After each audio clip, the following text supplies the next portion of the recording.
Здравейте от шоурума на Seven Cars. Усмихвам се, защото искам да ви представя нещо много симпатично или поне нещо, което лично на мен много ми харесва. Mazda MX-5 Roadster, произведен 2024 година с двойка бензинов двигател, 184 конски сили и пробег от няма и 5000 км. Много интересен автомобил, нека заедно да го разгледаме обстойно.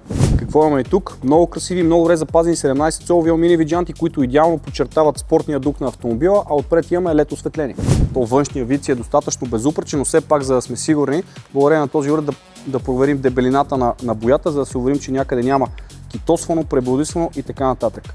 Тук забелязваме малко по-висока стойност от обичайното, микрони от стойността на 266, но 252.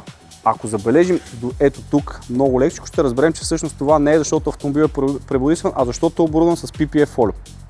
Отваряме и капака, за да се уверим, че всичко е наред. На мен лично ми изглежда дори още по-ново от 2024 година. Всичко е много добре подредено, всички крепежни елементи са на мястото, няма видими течове или нещо, което да ни притеснява, така че на пръв поглед всичко изглежда перфектно. Нарочно искам да ви покажа и багажника, защото в колата е кабрио, но все пак имат пространство от 130 литра. Не е много, но не е никак малко. Виждаме, има и оборудване вътре, така че имаме всичко необходимо, за да се чувстваме спокойни за едно пътуване.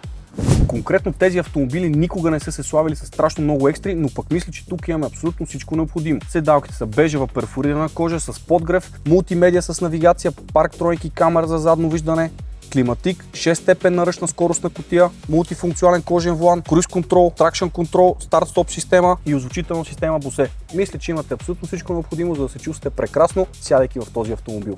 Разбира се, това двуместно бижу се разграничава от обикновения автомобил, но вярвам, че има много хора, за които това би представлявало интерес.